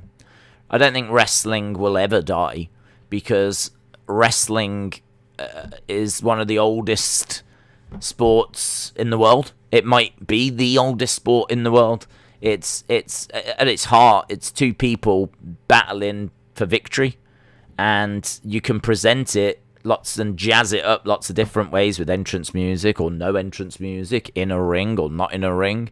Like, you know, I mean, you've got amateur wrestling, for example, that's not in a ring with ropes, and that's real and has a referee and points being scored, and you know, it's different to like professional wrestling. And then you've got like traditional wrestling that you see over in like India and things like this, and that's different again. So what they wear, the rules, the venue, the ring, is it scripted? Is it real? Like, is there entrance music? Is there not? Is there a crowd? Is there not? Like, there's so many different factors, but wrestling at its core has been around forever. It's combat. It's fighting. I mean, fighting has been around forever, and this is what kind of wrestling is. I don't. Wrestling would never die. Even if WWE was to die, say there was no AEW, okay? AEW not around, and WWE starts faltering, and they can't change anything. They can't pull the ship up, and WWE goes down. Eventually, I'd imagine quite quickly, something else would arrive. Like, something would come out like a phoenix from the ashes. Because there would always be wrestling fans, people that enjoy wrestling. Like, even if WWE just went down because their product was no good, there would still be people that enjoy wrestling but just didn't enjoy the WWE version of it. So, no, wrestling will never die. I think as long as humanity is around, then there will always be like some sort of combat between people, be that boxing, be that wrestling, be that MMA, be that judo, be that jiu-jitsu, be that taekwondo, be that karate, be that Muay Thai, be that whatever it is. There will always be some kind of combat between people. And it might be that, you know, this is the interesting thing about wrestling, is that because it's so varied, because there's so many things that you can do, we've all got our own like favorite flavor, really. We've got our own version of it that we like. You know, there's people that love the Young Bucks and their kind of style, but then there's people that like Volta and what he does with the hardcore kind of hard hitting stuff. I suppose in a way his isn't hardcore, he just lays it in hardcore. I mean, then you've got Nick Gage, who is hardcore, and then you've got that whole kind of ECW vibe. You know, the WWE version is just one flavor, and there's lots of different styles of wrestling out there. Like New Japan give you something different to WWE, AAA give you something different to WWE, AEW give you something different, MLW do as well, Ring of Honor do, because they've all got their own slight little take on it. Even if they're very, very similar, there might be 98% similar, but there'll be a 2% that's a little different. So every promotion around the world is slightly different from the other one. So No, wrestling would never die. If WWE was to go down, something else would take its place. I think what's becoming a bit harder, though, is to figure out what is the wrestling now in the modern age that appeals to the widest audience possible. What does that look like? What does that look like in 2021? What wrestling appeals to the... Not the wrestling that you like, not the wrestling that I like, but what does wrestling look like that appeals to the widest audience possible? I think that is what WWE is aiming for. It's not trying to please you, and it's not trying to please me. It's trying to please as many people as possible. And sometimes when you try to do that, you actually end up pleasing no one. And maybe that's part of the problem sometimes. Because the problem is that if you actually put a show on that tries to please everyone, you're not going to please anyone. Because I might enjoy the Roman story, but I don't want to have to sit through Miz with dripsticks. Do you know what I mean? I don't want to have to sit through Eva Marie. But I do like the Roman story. So I'd like more of that, please. But I'm not going to get more of that because there will be someone that enjoys the Eva story and they might not like the Roman story and they're going to want more of the Eva story. So this is the problem. Like, if you give everyone a little bit of something, it's not going to be ever enough, is it? You know? How do you please me, you, the people that watch Total Divas, the kids that are just getting into it, the people that loved the Attitude Era, the people that want the kind of Young Bucks million miles an hour matches, the people that want the slow matches that build, you know, people that want the hardcore match. How do you please all these people?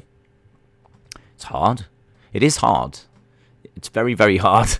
So that's WWE's challenge, to try and please as many people as possible. And we could do a whole nother stream that goes on for a whole long time debating whether WWE are succeeding with that or not. It'd be very interesting. I would love to know what the actual answer was. There's no way of knowing, but I would love to know that if WWE were to get it bang on, if WWE were to be actually correct, how successful would wrestling actually be? Like, what is that number? Because right now, SmackDown's getting to about 2.2 million. So, if they were to actually get this right and get it, like, to the biggest audience possible that would be into it, I wonder what that number would be. That's interesting. It'd be very interesting. Alexa Bliss Gamer says, I hate that people blame Alexa for Bray's release. Yeah, I mean, that's silly. That's not why he got released. And it's not her fault either, is it? I mean, you can't say, we've spoke about this before, but you can't say on the one hand that the wrestlers are frustrated because they don't have enough say about their character, and then on the other hand say, I can't believe Alexa has stolen Bray's gimmick. Like, do you know what I mean? Like, how does that work? It doesn't, does it? It's not Alexa's fault that she was given a character that was basically the Fiend. But you know, it was a way of Vince carrying on that kind of Fiend character without having to have Bray around. So, but I do understand why the resentment was there. I can understand that. But yeah, she was just in the line of fire and really didn't deserve to be. Daze, if there's no AEW and WWE, would you then watch New Japan and Impact? I suppose it's a weird one, isn't it, really? I mean, I love New Japan. I wish I could watch more New Japan. The problem with New Japan is they are a nightmare when it comes to copyright strikes. I've had a copyright strike from New Japan. I've actually had one. Thanks. And Sean Ross Sapp did as well. Sean Ross Sapp famously sent a tweet out, I think it was earlier this year, saying that he'd just done a little watch-along for Wrestle Kingdom. Hadn't shown any video, hadn't played any audio, got a copyright strike. And I received one as well. And the one that I got is because they did a show and there was an earthquake. And I got a GIF off Twitter When I say this was being shared everywhere, I mean, I literally mean I must have seen it like 20 odd times, this GIF, maybe even more, on Twitter. And it was on Facebook as well. This little clip, you didn't see any wrestling. You literally saw the ring and you saw the building like shake. And I had a little clip of it in the corner of the video I did. It wasn't the main picture. It wasn't like the whole picture. It was just in the corner. No sound. And it's all of like 3 seconds. It just allowed you to see the moment the earthquake hit and the building shake, yeah? That was good enough for me to get a copyright strike. Even though it was all over social media, there was no sound, it showed zero wrestling, and if anything, it was like a news piece that I was doing. I was talking about, this is what has happened. Like, when they filmed that footage, they filmed it for a wrestling show. I wasn't showing a wrestling show. I was showing an earthquake, and I was showing like something that had actually happened, and the show had been interrupted. I mean, look, could I have gone to court and made that argument? Sure, because I think I'm covered under fair use there. I think that I've used a video clip not in its original intention. I think that changes the meaning of the video clip, and so as a result, I'm covered under fair use. I'm fairly confident on that. I'd feel pretty good about it. But in order to do that, you have to get a lawyer. You have to start legal proceedings, and this is where they get you. You see, like, do I want to go through all that, or do I just take the copyright strike on the chin, and after 3 months it gets taken off? So I ended up going down that road, but it left a sour taste in my mouth, let's put it that way. So when it comes to New Japan, I really do like them, but yeah, they hurt me. They hurt me, and I don't know what I'm going to do with Wrestle Kingdom, to be honest. I really don't know what I'm going to do with Wrestle Kingdom, because I love it and I love watching it, and I might only be able to do that now, because it's not worth the risk. It's really not worth the risk. So I would do New Japan, but we wouldn't be able to cover it on the channel. And Impact, I mean, yeah, I suppose I would have to do Impact. That would be, but to be honest, maybe I wouldn't. Maybe I'd do MLW. Maybe MLW might be a little bit more to my taste. I'd really have to sit down and watch these shows, because I don't watch them. So I'd need to like have a look at Ring of Honor. I'd have to look at MLW. I'd have to look at all of these different ones. So yeah, difficult to say. What would the channel be if there was no WWE or AEW? Because I don't think it'd be New Japan for copyright reasons, and it might be Impact, but it might also be MLW, or it might. If there was no WWE, someone would have to fill that void. So it'd be interesting to see who that would be. It might be Impact. Do you like my new name? James Chadwick is all elite. Absolutely, I love your new name. My bad. It's mentioned in the chat that Holloway and Yuri is on the same night, but it's an earlier start. Oh my god, thank god.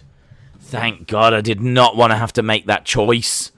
I mean, I already know that I would be choosing Full Gear, but I still don't want to have to make that choice, because I really want to see Holloway, because I love Max Holloway. He's one of my favourite fighters. Like, when he fights, I watch. Like, that's how it works. We've got this arrangement. When it's the same arrangement I've got with Thug Rose. When she fights, I watch. That's how it works. So, I was a bit gutted that I wouldn't have felt as bad if it was maybe someone else. But I do like Max Holloway, so I'm really pleased they're at different times. Would you go back and do watch-alongs for NWA? Can I just say we're 5 minutes past when I was going to end? Yeah? You're keeping me around when I don't want to be around. I need to go. I've got a member stream to do, actually. But, okay, a couple more minutes and then we will go. Would I go back to NWA? I would, but I was waiting for the fans to come back, and, you know, the truth is no one's asked. I think you're the first person that's asked me. Maybe someone else did on a stream ages ago. But no one. I don't know what's going on with NWA. Like, when it was on YouTube, that had a little community and there was a bit of a buzz. Since it left YouTube and went behind that paywall, it just seems to have lost its momentum. So I still subscribe to them. They still get money out of me. But I haven't watched it for a long time, unfortunately. But I was waiting for the crowds to come back, like, Orange Santa and all of those kind of people. I was waiting for them to return. But for whatever reason, it's not hitting the same. But I saw a lot of buzz around that Empower. I did see a lot of buzz around that. So I don't know what their plans are with that. So my answer to that would be never say never. Daniel Carty, shout out to you. NWA production value is terrible, says Jeremy. 5 minutes till the member stream. Yeah, they'll wait. They can wait. Bray Wyatt literally created who Alexa is now. He made her how she is. Saying that she stole it was ridiculous. What are your thoughts on Tony Khan saying Raw sucks and acting out of character? What are my thoughts on it? I think that it was a bit... I'm not a fan. I do not want Tony laying into WWE. I do not want Roman laying into AEW. I was critical of Tony doing it. I was critical of Roman doing it. I don't like it. I agree with what CM Punk has said. Why not just watch both? I mean, I kind of feel like WWE and Impact were working in harmony. They weren't working together, but there was no... I don't remember seeing people, like, arguing over, like, Impact and WWE. But I think it's because Impact maybe weren't trying to replace WWE. They had their little niche. They had their audience. They were doing what they were doing. I think Tony is trying to be the biggest wrestling promotion in the world. And I think people are buying into that. And as a result, that's fueling this WWE AEW war. When the truth is that, I mean, certainly at the moment, you could just sit back and watch both. Sit back, watch both, and you don't have to pick a side. You know what I mean? Like, just enjoy. There's things in AEW I really like, and there's things in WWE that I really like. So I watch both, and I just don't really care for the war. I mean, they did that head-to-head on Friday, and I absolutely hated it. Because I was trying to watch Bryan Danielson against Suzuki, and I couldn't give it the attention that I wanted to because I'm having to watch SmackDown as well. And even on SmackDown, I'm trying to watch, like, the contract signing, but then over on AEW, I've got, like, the main event happening over there that's starting with, like, Jericho and all these people. So it's like it was really frustrating, and I don't think that if they're going to go head to head and there's going to be a war and all this kind of stuff, I don't feel like we're going to win. Yes, there might be some big matches booked, but it means you're going to have to really sit down and watch both at the same time. Or, if you can try and watch maybe one after the other, maybe that is the better way of doing it. But the problem for me is I can't do that. I have to watch both at the same time because there'll be people interested in AEW that want to watch that live, and there'll be people interested in WWE that want to watch that live. So I've just got to hope that, for the foreseeable future, they're kept apart like two naughty children. Do you know what I mean? And they're just kind of separated. Because the Wednesday Night War wasn't much fun when they were head-to-head. It was constantly like getting told, oh, you just missed such and such said this, or this just happened. And because I'm watching the one and something happens on the other. It sucks. So... yeah, I mean, Tony saying Raw sucked and laying into WWE, I can't really have a pop at him for him because Roman Reigns has just come out with an interview where he said that he could chuck every single member of the AEW roster out of a club, and CM Punk's missing a step and all this kind of stuff, and he's just laid into AEW, so they're both as bad as each other at the moment. Daze, can you look at Twitter? I've announced something. Well, you need to announce it here quick, so I'm about to go. AEW wants to make it a war, but we don't give a... I'm going to change that word to flip. I think the word's all right, but I'm changing it to flip, just in case. I don't want to upset YouTube. Daze, why would Impact want Bray? Because they wouldn't be better than AEW or WWE. Oh, listen, they're fighting for viewers as much as anyone else. They're not trying to be bigger than WWE. They're just fighting for every viewer that they can get, and Bray equals ratings. I mean, I think that's a good way to end this stream. Bray equals ratings. It's as simple as that. He did in WWE. He was their top merch seller. And that is why Impact would want him. Because he is a massive draw. There's still a great interest in him. And, this is part of the reason why we did this stream tonight. Because I know this is the conversation that a lot of people want to be having. And, this is the conversation that people are kind of having with me anyway on the streams that we do. So, as I said, I kind of like these Sunday standalone streams. I can't guarantee they'll be every week. But certainly if there's like some big news or something that I think we could do a separate stream for, definitely open to doing it. Definitely open to doing it, because I think there's lots for us to we can't do it during the watch longs because we only get an hour before the show starts, and there's so much to go through that it's difficult to kind of. I like this fact that we don't have a show that's about to happen. Do you know what I mean? I like the fact that we can just take our time a little bit and just go in, just explore whatever we want to explore. I really like that freedom, so it's cool. So, yeah, we're going to wrap it up there. So, really, really do appreciate everyone stopping by, sharing their thoughts, and just kind of, throwing a few things around. This, as we said, was something really different, and I really enjoyed it. I hope you enjoyed it as well. So, we are back tomorrow for Raw. We are back, obviously, on football days as well. We've got Crystal Palace versus Arsenal.